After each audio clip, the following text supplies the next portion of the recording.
And we're following more developments in this story, including out of Israel. Prime Minister Benjamin Netanyahu, in a recent address, he spoke to the people of Iran. We pulled a clip of what he had to say. We want you to listen to it. Tonight, I wish to speak to you, the proud people of Iran. We're in the midst of one of the greatest military operations in history, Operation Rising Lion. The Islamic regime, which has oppressed you for nearly 50 years, threatens to destroy my country, the State of Israel. The objective of Israel's military operation is to remove this threat, both the nuclear threat and the ballistic missile threat to Israel. And as we achieve our objectives, we're also clearing the path for you to achieve your objective, which is freedom.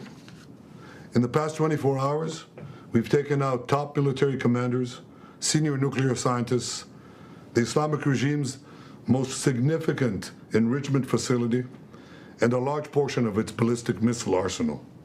More is on the way. The regime doesn't know what hit them. They don't know what will hit them. The nation of Iran and the nation of Israel have been true friends since the days of Cyrus the Great.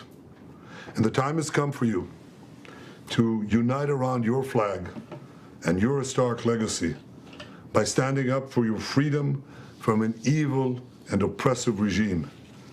It has never been weaker. This is your opportunity to stand up and let your voices be heard. Woman, life, freedom. Zan, Zandegi, Azadi. As I said yesterday and many times before, Israel's fight is not with you. It's not with you, the brave people of Iran, whom we respect and admire. Our fight is with our common enemy, a murderous regime that both oppresses you and impoverishes you. Brave people of Iran, your light will defeat the darkness. I'm with you. The people of Israel are with you. All right. So once again, you heard Prime Minister Benjamin Netanyahu of Israel addressing in an interesting twist, addressing the people directly of Iran, saying that the fight is not with the Iranian people, but rather the regime. I want to bring in CBS News Middle East reporter Courtney Kealy, who is here with me in Studio 57. Courtney, you have been covering this region for so long. How unique is it that the Israeli prime minister would directly speak to the Iranian people?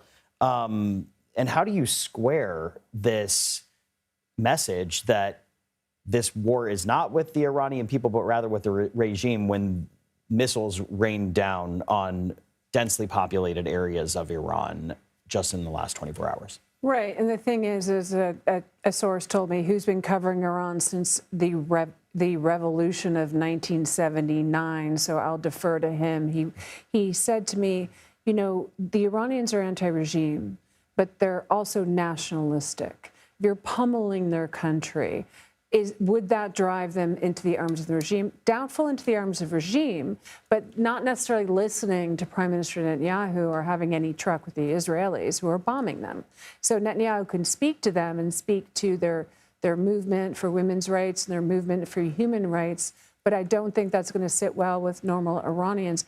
Right now, what we're hearing from Iran is that there are many anti-regime protests. But we also saw protests in the thousands waving the Iranian flags and in support of Iran and the regime. So the question is right now, who will prevail? And it seems like the Ayatollah Ali Khamenei is still in power. Top military leadership under the supreme leader has been taken out. Ballistic missile depots, rocket depots. Mossad had drones launched all over the country. They were already in place and smuggled those in over a long period of time. Israel had been saying this could happen for a very long time. It happened on day 61, past the 60 days that President Trump had given the Iranians to come to a deal. President Trump seems like he still wants a deal. Saudi Arabia has been on the phone, the Crown Prince, with President Trump recently. Will cooler heads prevail? We're seeing ballistic missile attacks over Israel and some getting through, light to moderate injuries. We're seeing civilians being killed inside Iran with those attacks ongoing. And it looks like Prime Minister Netanyahu, while speaking to the Iranian public, is still going to go as far as he can in favor for Israelis and what they see and what he has seen, most importantly, as an existential threat for a very long time. And, you know, to your point of the Iranian people, they are a people who take great pride in their country, a people who take great pride in their heritage. That was something that Prime Minister Benjamin Netanyahu at least attempted to speak to while in this late night address, was pulling on their robust heritage to try to break through to the Iranian people. Only time will tell if that actually does in fact happen. Courtney Kealy, I want to thank you for your expertise.